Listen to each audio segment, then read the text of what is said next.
La Côte d'Ivoire continue de recevoir la compassion du monde entier 4 jours après l'attentat de Bassam. Ce jeudi, plusieurs délégations se sont succédées au palais présidentiel pour exprimer au président de la République et au peuple ivoirien le soutien de leur pays et celui de leur peuple. Bonsoir à tous, bienvenue dans la grande édition. Tout d'abord, le palais présidentiel où les délégations étrangères n'arrêtent pas de se succéder. Un véritable ballet diplomatique sur fond de réconfort. Tous viennent affirmer le soutien de leur pays frère en cette période douloureuse que traverse la Côte d'Ivoire 4 jours après l'attentat de Grand Bassam. Ce jeudi, le président Ouattara a reçu la présidente du Libéria, Ellen Johnson Sirleaf. Ensuite, une délégation venue du Ghana, puis une autre venue du Burkina Faso. Le récit de Viviane Haïma. Depuis l'attaque sanglante du 13 mars à Grand Bassam, la solidarité des pays amis ne cesse de se manifester à l'égard de la Côte d'Ivoire. Ce jeudi encore, le président de la République, Alassane Ouattara, a reçu au palais présidentiel la compassion de plusieurs voisins de la sous-région. La présidente du Libéria, Ellen Johnson Sirleaf, venue en personne pour apporter le soutien de son pays à la Côte d'Ivoire et à son président. We share your pain. Nous sommes là pour apporter donc le soutien du Libéria. C'est une situation difficile et je suis heureuse de m'être déplacé moi-même ici pour porter le deuil de la Côte d'Ivoire, pour dire que nous sommes à vos côtés et ce combat contre le terrorisme, c'est un combat que nous mènerons ensemble. Visite aussi d'une importante délégation envoyée par le président du Ghana, John Dramani Mahama, comprenant 2 ministres de son gouvernement. Le ministre de l'Intérieur, Prosper Bani, et le ministre de la Défense, Benjamin Bewa Nyog Kambuor, qui, au nom du chef de l'État ghanéen, a présenté au chef de l'État ivoirien les condoléances et le soutien du Ghana. Nous sommes une délégation venue du Ghana envoyée par notre président, son Excellence M. Mahama. Et comme vous le savez, une fois que la Côte d'Ivoire ne dort pas, le Ghana ne peut pas aussi dormir. Donc c'est dans ce sens que nous sommes envoyés pour venir présenter les condoléances les plus sincères aux membres, les victimes et puis aux autorités ivoiriennes. Et que dès ici, nous avons apporté les sincères conseils que le président vient nous donner à son Excellence. Et comme vous le savez, c'est que l'événement qui s'est passé tout récemment nous donne l'occasion de bien collaborer en tant que les membres de la sous-région pour les menaces qui nous faisons face en tant que la sous-région de la CEDEAO. Autre pays voisin et frère, le Burkina Faso, qui a vécu aussi une attaque terroriste le 15 janvier dernier et qui est venu s'associer au deuil qui frappe la Côte d'Ivoire. La délégation envoyée par le président Roch Christian Kaboré comprenait 2 ministres, le ministre d'État, ministre de l'administration territoriale, de la décentralisation et de la sécurité intérieure, Simon Compaoré, et la ministre déléguée chargée des Burkinabés de l'extérieur, Rita Solange Bogoré. La délégation a porté au président de la République, Alassane Ouattara, le message de condoléances et de soutien du président Roch Christian Kaboré à son endroit ainsi qu'à l'endroit du peuple ivoirien. Pour ce qui est arrivé au peuple ivoirien qui est un peuple frère et ami du Burkina, notre soutien est total parce que comme vous le savez, les liens d'amitié, de fraternité qui lient la Côte d'Ivoire et le Burkina ne sont plus à démontrer. Disons que tout ce qui se passe ici impacte le Burkina et vice-versa. C'est pourquoi, après avoir reçu tout le soutien de son Excellence, Monsieur le Président, au Burkinabé lors de l'attaque du 15 janvier de l'hôtel Splendide et de Capuchino, qui a fait des morts, des blessés. Nous étions loin de penser que très rapidement, ça sera malheureusement le tour de nos frères et amis de Côte d'Ivoire. Nous sommes venus donc dire au peuple de Côte d'Ivoire et au président, au gouvernement, qu'ils ont le soutien du peuple du Burkina, du gouvernement du Burkina Faso et du président et l'ensemble des hommes et des femmes épris de paix et de justice. Et que notre souhait, c'est que nous puissions nous tenir la main dans la main et pour faire face à cette guerre asymétrique qu'on nous impose et pour laquelle nous allons faire face et sortir victorieux, Dieu voulant. Compassion et soutien à la Côte d'Ivoire, mais par-dessus tout, l'attaque terroriste du 13 mars sonne comme le déclic pour une mutualisation des efforts au niveau de la sous-région pour faire front contre le terrorisme. En image, Nicolas Sarkozy, président du parti politique français Les Républicains. Il est arrivé à Abidjan ce soir même, il y a quelques instants seulement. Durant son séjour à Abidjan, l'ex-chef d'État français rendra hommage aux victimes de l'attentat terroriste de dimanche dernier sur la station balnéaire de Grand-Bassam. Vous le voyez sur ces images, l'ex-président français a été reçu à son arrivée par le président Alassane Ouattara. Tout comme ses personnalités et délégations amies de la Côte d'Ivoire, la Chambre de commerce américaine a exprimé avant-hier sa compassion au président de la République. Outre le partage de la douleur ivoirienne, la Chambre vient de décerner un prix à la première dame de Côte d'Ivoire pour son engagement en faveur de l'entrepreneuriat féminin. Le compte-rendu de Mahamadou Traoré et Habiba Dambélé-Sawé. La délégation de la Chambre de commerce américaine était conduite par le vice-président de cette institution, Marion Bryan. Actualité oblige, une minute de silence a été observée en hommage aux victimes de l'attaque terroriste survenue le 13 mars dernier à Grand-Bassam. Nous sommes ici pour porter la voix de la Chambre de commerce et de la communauté américaine en solidarité avec la Côte d'Ivoire et pour améliorer la situation chaque fois que possible. Suite à ce devoir de mémoire, les représentants de la Chambre de commerce américaine ont échangé avec la première dame de Côte d'Ivoire avant de lui décerner un prix pour ses actions en faveur de l'entrepreneuriat féminin en Côte d'Ivoire. Reconnaître à Madame la Présidente son rôle d'abord dans deux directions. Premièrement, le leadership entrepreneurial. N'oubliez pas que c'est une femme qui a été très active de ce point de vue. Et deuxièmement, en tant que femme, pour l'accomplissement qu'elle fait au côté social, auprès des enfants et auprès des autres femmes pour les aider à améliorer leur situation de vie. Le succès enregistré par le Fonds d'appui aux femmes de Côte d'Ivoire, dont l'enveloppe a été relevée à hauteur de 10 milliards de francs, motive cette distinction de la première dame Dominique Ouattara. À ce jour, le FAFSI a permis à plus de 110 000 femmes de bénéficier de prêts financiers pour lancer des activités génératrices de revenus. Grand-Bassam qui ne cesse de recevoir des visites en ce moment. Les parlementaires de l'UEMOA y étaient ce jeudi. Ils sont allés rendre hommage à ces innocentes tombées dimanche sur la plage. Au cours de la visite, des dons en espèces ont été faits. Vous pouvez le voir sur ces images. Une minute de silence a été observée à l'endroit, bien sûr, des victimes. Et le ministre du Tourisme s'est rendu également sur les traces du lieu du drame. Il a échangé également avec les hôteliers sur place à Grand-Bassam. Et cet autre important don de la France en vue d'apporter son soutien aux blessés de l'attaque terroriste qui a fait 19 morts dimanche, le pays a offert à la Côte d'Ivoire un important lot de médicaments et de matériel médical d'urgence d'environ 150 millions de francs CFA, dont réceptionné hier à l'aéroport international Félix Houphouët-Boigny d'Abidjan par la ministre de la Santé et de l'Hygiène publique. On fait le point avec Koné Pargassoro.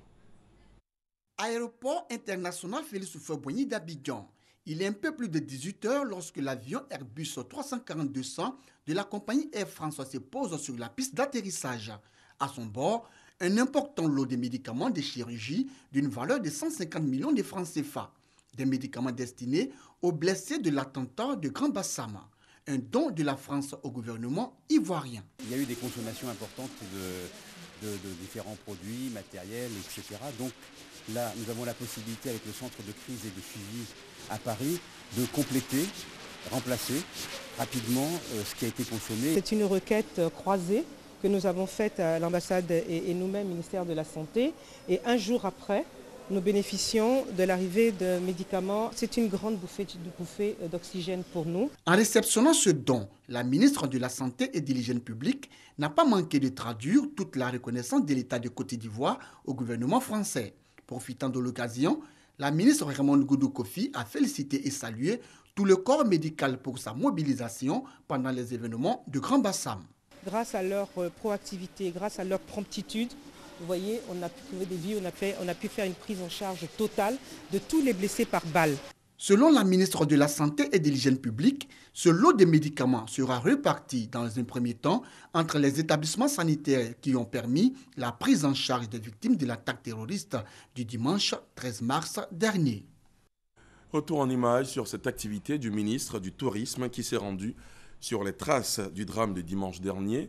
Le ministre a échangé avec les hôteliers qui ont eu un lourd tribut au cours de cet attentat de Grand Bassam. On voit cela avec Alexis Ouedraogo. Ce jeudi, à Grand Bassam, l'heure est au grand ménage. Plusieurs réceptifs hôteliers font du rangement. Certains même enregistrent des réservations. Nous avons repris. Tout à l'heure, même j'ai eu une cliente qui a fait sa réservation. Je lui ai demandé de venir parce que tout a repris, le service, les employés sont là, nous sommes sur place. Et nous vous demandons de venir. Les responsables des hôtels du bord de mer se veulent optimistes. Ils réouvrent leurs portes. On a commencé à travailler petit à petit. Alors nous demandons à tous ceux qui nous soutiennent encore de ne pas avoir peur et de venir vers nous. Restent toutefois des attentes, plus de sécurisation de leur complexe et aussi un appui psychologique aux employés. C'est bon qu'on est soutenu par les autorités qui vont faire le nécessaire pour décongestionner cette crise, participer, il y aura une marche, il y aura... Donc voilà, ça veut dire qu'on avance. À leur côté, pour exprimer la solidarité du gouvernement et définir des appuis concrets, le ministre du Tourisme, Roger Kakou, a présenté les mesures arrêtées par le chef de l'État. Le gouvernement a annoncé une aide immédiate aux hôteliers de 200 millions de francs CFA, aux hôteliers de Grand Bassam, et une aide aux artisans de Grand Bassam de 50 millions de francs CFA, également 50 millions pour la mairie pour qu'elle puisse gérer ses différentes activités au niveau de la police municipale, ce type d'activité-là. Le ministre s'est ensuite rendu sur le bord de mer pour rendre hommage aux victimes et soutenir l'initiative Bassam Debout. L'opération enregistrera une grande marche à la mémoire des victimes. Les blessés de l'attentat de dimanche reçoivent encore et encore des visites de réconfort depuis leur lit d'hôpital. Hier, ils ont reçu la visite du Conseil supérieur des imams, le COSIM. Le cheikh Boakari Fofana, accompagné d'une forte délégation d'imams, était porteur d'un message d'assistance de la communauté musulmane. Il a aussi fait des prières afin que ces derniers recouvrent rapidement la santé. Massokone, Mamadou Kwasi. Des larmes, des sanglots et des blessures avec des souvenirs douloureux encore présents. Les blessés de l'attaque terroriste de Bassam ont plus que jamais besoin de réconfort. Le Conseil supérieur des imams COSIM, à travers cette visite au CHU de Treichville, veut apaiser cette douleur. Nous sommes donc venus voir nos frères qui ont été touchés et qui ont eu des blessures. Nous sommes venus présenter notre compassion à ces malades, pour aussi présenter nos condoléances. Compassion, prières ont été les actes forts de cette visite. Un soutien bien apprécié par ces derniers, dont Juliette et son bébé de 18 mois, qui ont survécu à leurs blessures. À l'issue de cette visite, le cheikh Boakari Fofana est formé. Ces actes terroristes sont contraires aux préceptes de l'islam. N'importe qui peut dire Allahu Akbar. Un terroriste est un terroriste. Quand on commet le crime, on le commet parce qu'on est criminel. Ce n'est pas parce qu'on est croyant. Ce n'est pas une affaire de l'islam. L'islam n'a rien à voir. L'islam que nous avons appris, que nous avons vécu et que nous continuons à vivre en Côte d'Ivoire ne se reconnaît pas dans cet acte. Sur 8 victimes admises au CHU de Treichville, 6 sont encore hospitalisés, selon le service médical. Et parmi ces blessés que vous venez de voir, il y a ceux qui ont dû avoir recours à une transfusion sanguine. Le Centre national de transfusion a été sollicité et a répondu présent pour soulager les victimes. Avec quel dispositif? Quels sont les besoins actuels de ce centre national? Les éléments de réponse dans ce reportage de Michel Digré. Dans les établissements sanitaires de Grand Bassam et ceux du district d'Abidjan, le sang n'a pas manqué pour soulager les victimes. Et pour cause, le dispositif mis en place par le Centre national de transfusion sanguine a permis une prise en charge efficace des victimes. Heureusement pour nous, dès le samedi, les différents CHU d'Abidjan avaient déjà été approvisionnés en sang pour répondre aux besoins des malades du week-end. Dès que le drame est survenu à Bassam, nous avons tout de suite regroupé notre équipe d'urgence pour afin nous rendre compte de ce qu'il y avait comme stock de sang dans nos différentes formations sanitaires. Les stocks qu'ils avaient pouvaient leur permettre de pallier tout de suite aux urgences, mais nous avons néanmoins réapprovisionné, n'est-ce pas, ces différentes formations sanitaires. Toutefois, le directeur du Centre national de transfusion sanguine insiste sur la nécessité des opérations permanentes de don de sang. Si vous avez remarqué, ce dimanche-là, on n'a pas lancé d'appel aux populations à venir donner du sang parce qu'il y avait des stocks de sang. Mais ce stock-là, il sort tous les jours. C'est pour cela que tous les jours aussi, les populations doivent se mobiliser pour prendre d'assaut nos différents services de transfusion sanguine sur le territoire national pour donner un peu de leur sang. Un appel entendu par plusieurs Ivoiriens et des membres des réseaux sociaux sur la toile. Les responsables du Centre national de transfusion sanguine, eux, souhaitent une mobilisation nationale pour sauver des vies en tout temps et en tout lieu. Il faut traquer et démanteler toute cellule dormante de terroristes s'il y en a sur le territoire, raison pour laquelle les services de la police nationale, appuyés par le Centre de coordination des décisions opérationnelles, ont lancé ce matin une importante opération de sécurisation. Le but est clair, prévenir toute action de terrorisme. L'opération a débuté à l'abattoir de Port-Boué au carrefour Akwaba dans la même commune. Le témoignage d'Abou Sanogo. Ce rassemblement marque le début d'une vaste opération de sécurisation du district d'Abidjan.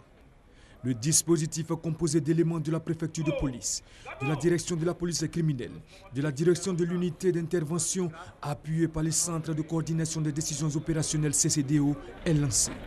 Première étape, le marché des petits ruminants à Port-Boué, non loin de l'abattoir.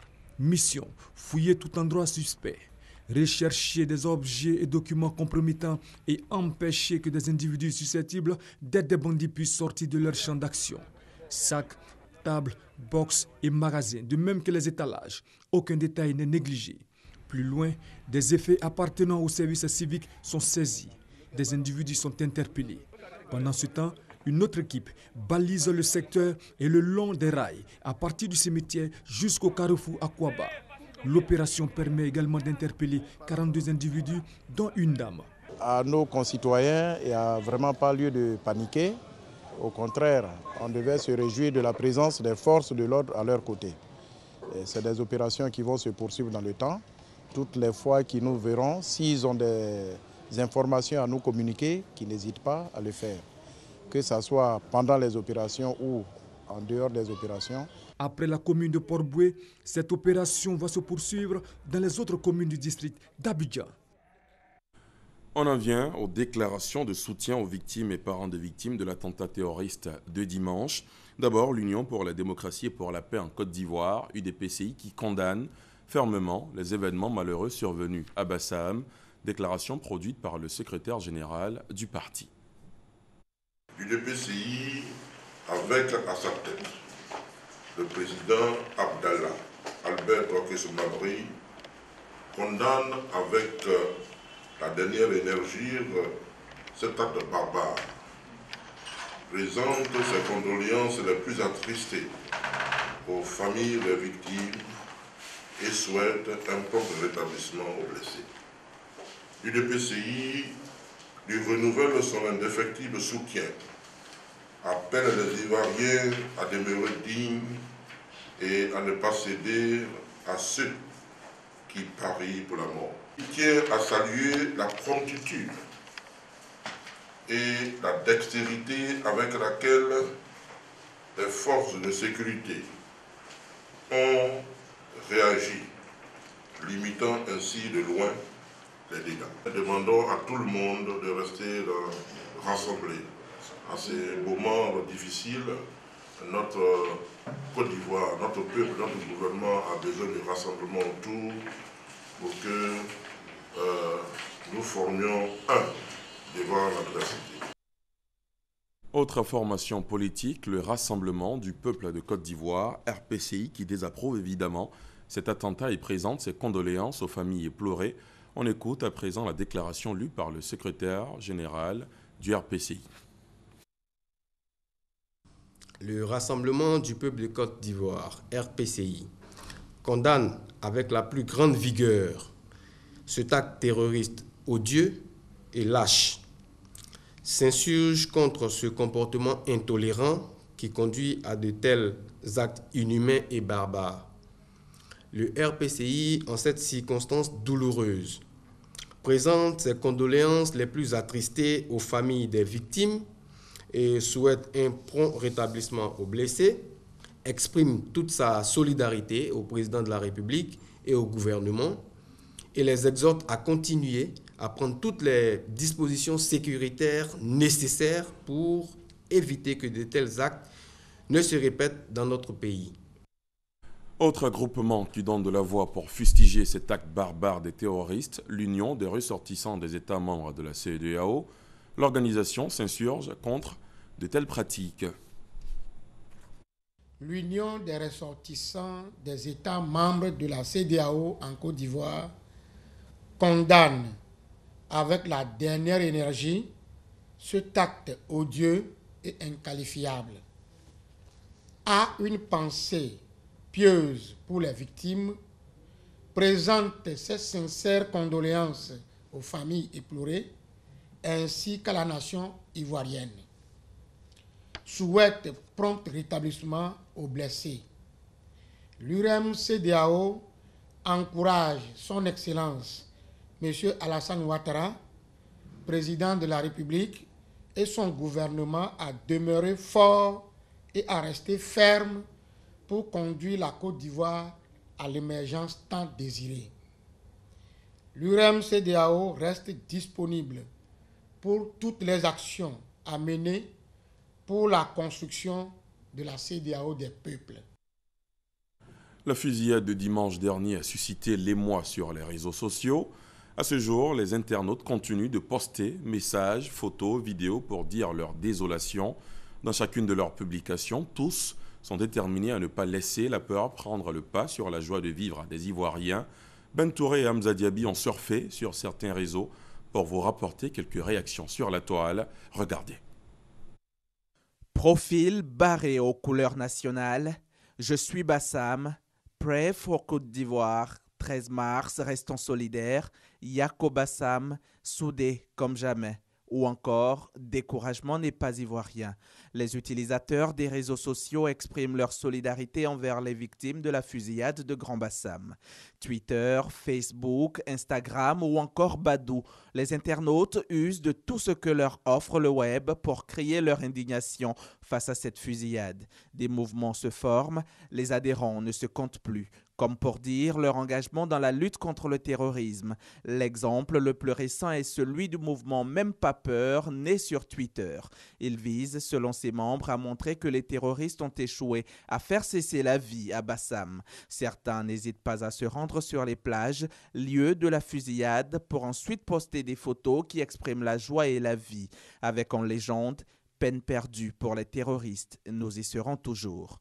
Hormis ces posts, des utilisateurs des réseaux sociaux mènent une campagne de dons de sang pour apporter leur soutien aux blessés de la fusillade. L'émoi national ressenti n'a pas tué le sens de l'humour des Ivoiriens. Certains grands noms de la distribution ont également traduit leur compassion aux blessés et parents de victimes. Sur la toile, on retrouve aussi des messages d'hommage aux forces de défense qui ont perdu 3 des leurs au champ d'honneur. La Côte d'Ivoire reste debout. Des vies ont été certes ôtées dimanche dernier à Bassam, mais la joie des Ivoiriens reste intacte.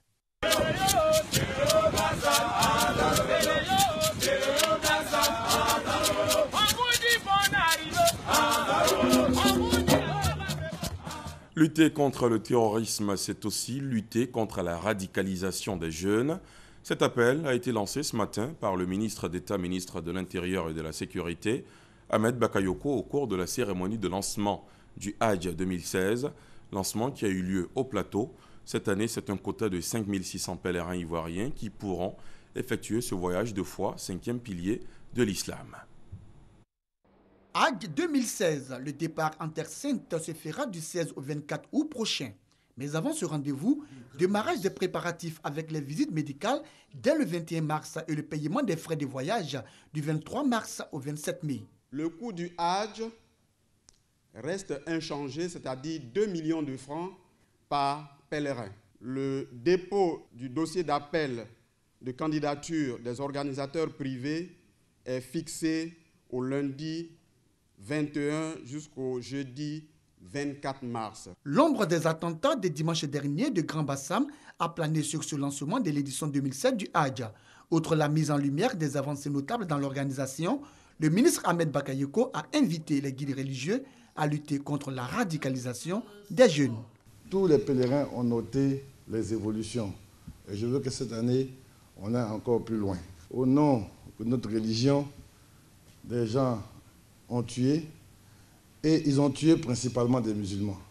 Nous devons réussir à faire, c'est que tout faire pour qu'ils n'installent pas des cellules dormantes dans nos pays. Il faut que dans la pratique, dans l'enseignement de notre religion, nous puissions mettre l'accent sur la foi. Les départs pour le Hajj 2016 auront lieu du 16 au 24 août avec une nouvelle équipe. L'imam Bachir Ouattara et ses 2 vice-commissaires ont un mandat de 3 ans pour une bonne organisation du Hajj. Autre sujet, la chefferie de Tanda et les cadres du département de Transua ont effectué le déplacement d'Abidjan à la rencontre du ministre en charge de la Défense. Il a été question pour les émissaires de ces 2 départements de venir présenter les excuses de leur population au ministre de la Défense qui avait été l'objet d'un mauvais accueil à Assuéfry au cours d'une mission de paix après mort d'homme. Thomas Guessambi. Le peuple bronze après les événements d'Assuéfry. Tentative d'agression sur délégation gouvernementale le 8 mars dernier veut présenter ses excuses. À la rencontre du ministre auprès du président de la République et chargé de la Défense, Alain Richard Donvaï, les émissaires de Sa Majesté Adinkra Kwasi Adjimane, roi des Brons, sont allés droit au but. Le roi, par ma voix, me charge de vous présenter sincèrement les excuses. C'est la première fois qu'un tel acte est posé dans notre région. Parce que tout le monde sait, Bondoukou est une région de paix. Devant les cadres brons de Tanda qui ont effectué ce déplacement aussi, le ministre de la Défense a tenu un langage on ne peut plus clair. Donc votre visite ici aujourd'hui est une visite que nous apprécions. Et je tiens à dire que cet incident est clos. Ce qui s'est passé à Assuéfry il y a 10 jours est un malheureux incident qui est clos. Il serait bon que ce genre de choses-là ne se reproduisent plus. Mais en même temps, nous prendrons soin de mener les enquêtes qu'il faut pour situer les responsabilités. Il y a eu mort d'homme, il y a eu des événements qui sont passés en réaction à cela. On va situer les responsabilités de tout un chacun. À la suite de cette délégation, c'était au tour de la Fédération des mutuelles du département de Transua-Assuéfry d'être reçue. Elle non plus ne dira pas autre chose que présenter les sincères excuses pour les leurs qui ont fauté. Le discours du ministre de la Défense restera le même. Le tort est oublié, mais force restera à la loi dans la République. Un discours qu'apprécie la délégation. Nous repartons rassurés parce que le ministre nous a donné effectivement des assurances quant à nos préoccupations et nous espérons faire la lumière et de régler définitivement ce problème-là pour que la paix revienne chez nous. Pour une cohésion sociale, fondement d'un développement durable, le ministre Alain Richard Donvaï a exhorté la presse à jouer sa partition, celle qui rassemble plutôt que disloquer. 4 jours après la tragédie qui a frappé Grand Bassam, des rumeurs ne cessent de circuler dans tout le pays. À travers des SMS, la plupart annoncent d'autres attaques imminentes, semant la peur et la panique au sein des populations. Ces rumeurs sont-elles fondées? Devrait-on y croire? Quelles sont les solutions proposées pour y mettre fin? Des réponses dans ce sujet de Maïsako. Dominique est étudiante. Ce matin, elle a reçu un message sur son téléphone portable. On dit que le vendredi qui vient est un vendredi noir. Ils vont tuer beaucoup de personnes, les policiers, gendarmes, corps habillés, disent de rester chez vous, de fermer vos portes. Franchement, je ne crois pas. Emma a aussi reçu le même message. Pour elle, cette information douteuse n'est rien d'autre qu'une rumeur. Les gens ont peur et d'autres se permettent d'inventer des trucs, de nous écrire des messages pour soit effrayer la population. Emma et Dominique ne sont pas les seuls à recevoir ce type de messages qui ne font qu'enfler la psychose au lendemain des attentats perpétrés dimanche à Grand-Bassam. Les réactions à ces SMS sont diverses d'un individu à un autre. Je ne crois pas du tout à cela. Prions pour qu'il n'y ait pas de malheur. Ceux qui s'adonnent à ce genre de pratiques doivent quand même cesser parce que c'est être complice même des terroristes. Et il faut garder le calme. Je pense que le gouvernement prend les dispositions nécessaires pour que ces genres de situations qu'on a vécues, la situation du dimanche, ne se reproduisent pas. La plupart de ces messages sont anonymes, les sources inconnues. Leurs contenus font l'apologie de la peur et de la terreur. Bonjour maman, s'il te plaît, appelle la vieille pour qu'elle achète 2 barriques en caoutchouc pour recueillir l'eau. Paraît-il qu'ils vont attaquer demain, à la suite couper l'eau au courant. Donc appelle-la s'il te plaît et toi aussi recueille l'eau. J'ai vu sur le Face, ils sont au nombre de 80 à Babi, mais de différentes nationalités. Ça fait peur, si c'est vraiment réel. La diffusion de rumeurs de nature à semer la panique au sein des populations est punie par la loi en Côte d'Ivoire. En son article 173, le Code pénal stipule que la publication, la diffusion, la divulgation ou la reproduction par quelque moyen que ce soit de nouvelles fausses, de pièces fabriquées, falsifiées, ou mensongèrement attribué à des tiers est puni de l'emprisonnement d'1 à 3 ans et d'une amende de 500 000 à 5 millions de francs. Un appel est lancé aux autorités pour éradiquer la divulgation de fausses informations. Des mesures doivent être prises par les dirigeants, par les pouvoirs publics, et afin que toutes ces pratiques-là cessent. Et c'est important et vital même pour la paix, pour la sécurité et pour l'économie même du pays aussi. Ces rumeurs, propagées de manière délibérée sans se soucier de la véracité des propos véhiculés, ne sont visiblement pas faites pour rassurer les populations après un événement aussi tragique que l'attaque survenue à Grand-Bassam. Justement, au sujet de ces rumeurs, le ministère d'État, ministère de l'Intérieur et de la Sécurité a produit un communiqué. Des personnes font circuler des SMS de nature à paniquer la population dans cette situation de crise que traverse la Côte d'Ivoire. Le ministre d'État, ministre de l'Intérieur et de la Sécurité rappelle que la propagation de fausses informations est punie par l'article 173 du Code pénal. Par conséquent, toutes les personnes qui véhiculeront directement ou indirectement ces fausses informations seront traduites devant les tribunaux afin de subir la rigueur de la loi. Fin de ce journal, merci de l'avoir suivi. La Côte d'Ivoire est forte et elle le restera, vaille que vaille. Excellente soirée sur RTI1.